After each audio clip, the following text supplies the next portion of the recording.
All right, welcome back to the show. We are pleased to be joined by Mitch Sherman from The Athletic. Appreciate it, Mitch. Hey, great to be with you guys. How's everybody doing? Everybody's good. How many of these historic ones have you been to? Like 300, 200, 250? How many have you been to? Well, I definitely remember 200. I'm sure I was at 300. Don't have as much memories of the Louisiana Lafayette game, 55-0. Thanks for the graphic that you showed a few minutes ago. 200 was absolutely one of the more memorable games at Memorial Stadium. And Sean, I'm afraid Jay also would make me feel very old if you guys talk about where you were at and what you were doing on that day. I was in college and was a 19-year-old watching that one from the press box.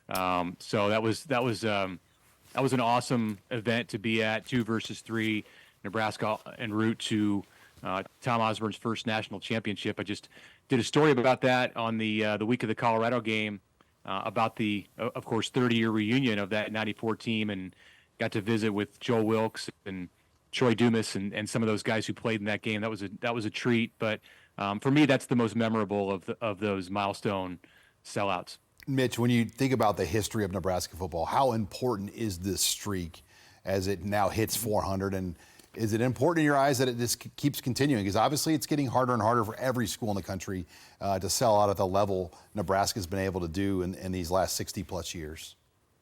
Yeah, that's an interesting question. I mean, I think on some level it's hugely important because it's the connection that Nebraska has, the deepest connection that it has to the storied history of the past 60 years. And so many of the traditions and streaks have gone by the wayside in recent years, and that's one that just ties Nebraska to the Devaney era. And I know, it means a lot to the fans. And if it means a lot to the fans, then I think it's important for Nebraska to do whatever is necessary within reason. I mean, you can't make a mockery out of it. If there's only 50,000 seats sold someday in the stadium, the streak is going to have to end. But, the direction that things are going right now, clearly Nebraska has weathered a difficult time and has made it through, with some changes, with some modifications to the way that the streak has continued. But the fact of the matter remains that every ticket to every game has been sold, no matter how it's worked out. And they've had opportunities for young fans to have tickets that were donated to them. And, some see that as an asterisk that's on the streak. Look, the reason that the streak is important is because it shows that treasured relationship that Nebraska football has with its fan base. And, whether some tickets went to underprivileged kids or they were all in the hands of high dollar donors and season ticket holders, at the end of the day, it doesn't really matter. The tickets have been sold and the stadium has been, for the most part, full for all of these years. And it's symbolic more than anything else, and I think it's important that it continues for as long as is reasonably possible. Mitch, now that non-conference is over, Rule kind of talked about being preseason, but we've kind of seen some things in the defense, things in the offense, special teams. Is there still some boxes left unchecked for you that you'd like Nebraska to get accomplished here now they head into conference play? Sure, always, Jay. I mean, it's hard to think, even in the greatest Nebraska seasons after 3 games, that all the boxes had been checked. I see so much in Dylan Raiola, and he's been fantastic, and the first quarterback in Nebraska history to go 3 straight 70% completion games since Jeff Quinn in 1980, which is an incredible stat when you consider that these are obviously the first 3 appearances that he's ever had in a Nebraska uniform.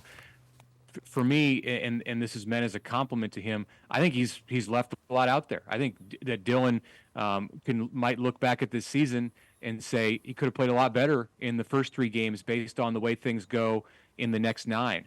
I think that they could do a better job of connecting with some of the big bodies at wide receiver and incorporating the tight end into the passing game and exposing the middle of the field. When they've wanted to go to the middle of the field and exploit matchups that Nebraska has because of the size of Carter Nelson or Thomas Fidone or Isaiah Nayor or Jamal Banks, the list just goes on. Janiron Bonner is, of course, a big-bodied guy. When they've wanted to go to that area, they've had pretty good success. And I think it's something that is going to be there for Nebraska against the type of coverage that it's going to see through the Big Ten. So for me, that's a box that's somewhat unchecked. I think the running game can get going even more. They haven't had a 100-yard rusher in any of these games. Defensively, I think they can ramp it up a bit in the way that they're attacking the turnover category. They've got some, and they've had some that were timely, like the one on the opening possession of the second half against Northern Iowa. But I think that this defense has even more to give, and that's maybe the most exciting thing about this team is that while they've had 3 comfortable wins, I don't feel like there's any area of this team that's playing above its head. And I haven't even talked about special teams, which has a lot of boxes still left to check. Mitch Sherman joining us from The Athletic here on Big Red Wrap Up. Mitch, a lot of questions from viewers about Micah Mazzccua and when he'll be back, and what do you think it's just going to be a couple of games, and what are you hearing about his being set down for a couple games? Right. Well, I mean, it could be something that is over a week from now. You know, it seems to have progressed. We didn't hear anything about this from Matt Rule last week leading up to the Northern Iowa game, and then you come to find out he's not there, or he's not on the sideline in that game, and you know he's not injured. You know, it was very clear. Rule has said both Saturday and then again on Monday this week that Mazzccua is still a part of the team. So it's not something that you hear when you know, in a normal, this is some kind of an unusual situation. It seems to go back to the Colorado game because Rule was clear to say that Henry Lutovsky, the fill-in at the guard spot that Mazzccua had held down, that right guard spot, he played the fourth quarter against the Buffs. So, okay, whatever this is, it started then. It extended on through the Northern Iowa game. It's going to extend another week through Illinois. Let's see how Lutovsky plays because, you know, in the Rule way of doing things, it used to be in the way old days, like you want to go back to the 94 team and the Osborne years. If a player got hurt or if a player was out, he didn't necessarily lose his position.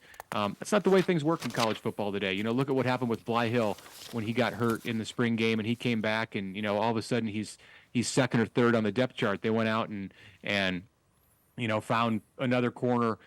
They went and found Sire Wright. They moved Marquise Buford to corner. So what I mean by this is Micah Mazzccua is going to have to earn that spot back if he is in fact ready to go and play when Nebraska goes on the road next Saturday to Purdue. Hey, Mitch, when Dylan Raiola came here, I think we all had an expectation of what he was going to be.